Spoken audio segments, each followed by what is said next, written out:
Concrètement, le programme vise à soutenir les PMA dans leurs efforts d'intégrer le commerce dans les stratégies nationales de développement, de renforcer les capacités institutionnelles pour coordonner l'aide pour le commerce et de développer la capacité d'offre, surtout dans les secteurs des exportations.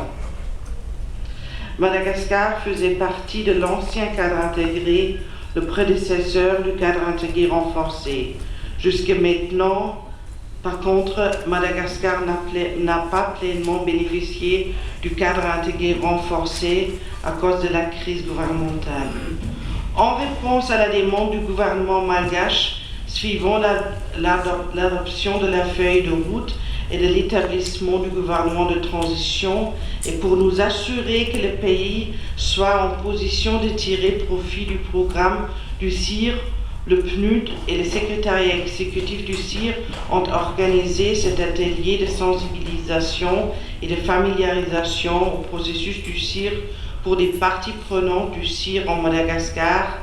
à savoir les fonctionnaires, le secteur privé, la société civile et les partenaires du développement. Les objectifs de cet atelier sont d'informer et de sensibiliser les parties prenantes du CIR en Madagascar au processus du CIR, de renforcer les capacités des parties prenantes du CIR dans le domaine du commerce et du CIR en vue d'une mise en œuvre du programme et une appropriation du processus du CIR plus largement par le gouvernement malgache et les autres parties prenantes. Nous commençons notre travail afin que le commerce puisse jouer son rôle moteur pour la reconstruction et la croissance de l'économie de Madagascar et ainsi contribuer à améliorer la vie de son peuple. Excellences, Mesdames et Messieurs, je vous remercie de votre attention. Les représentant du PNUD à prendre la parole.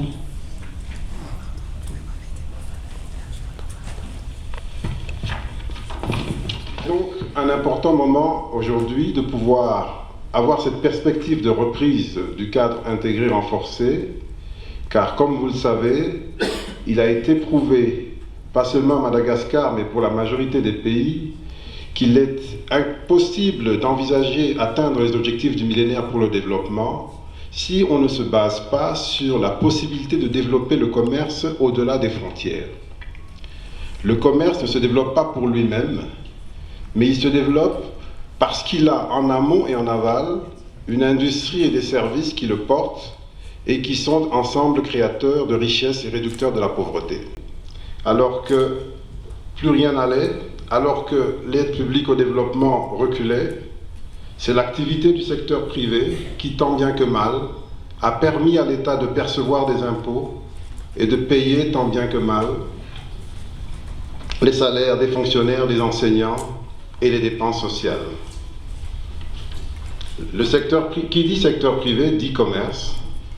Bien entendu, il y a le commerce intérieur premièrement, mais ce commerce intérieur a vocation, surtout pour une économie comme celle de Madagascar, à se projeter sur l'extérieur,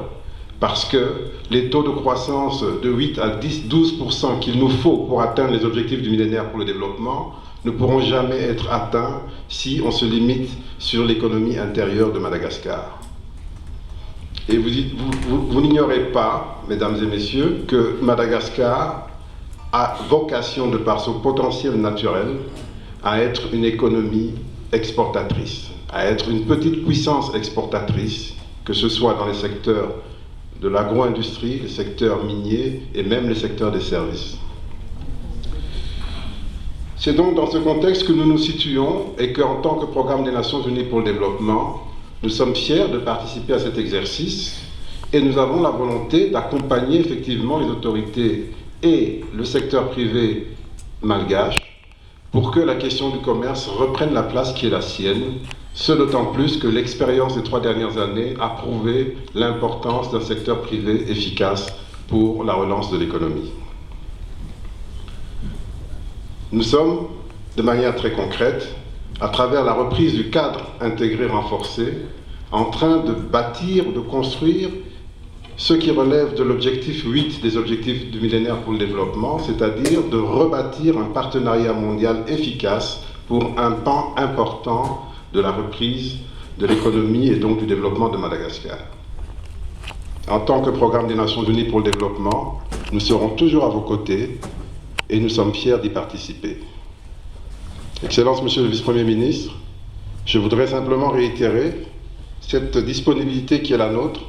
à accompagner ce mouvement, et je voudrais également vous dire qu'en dépit des difficultés normales inhérentes à un processus de transition politique, notre vœu le plus ardent est que la reprise du cadre intégré renforcé soit effective au-delà du contexte politique, parce que nous avons besoin de ce diagnostic renouvelé pour aller de l'avant, et que quels que soient les cas de figure, nous en aurons besoin dans la phase qui va suivre la transition politique. Je vous remercie.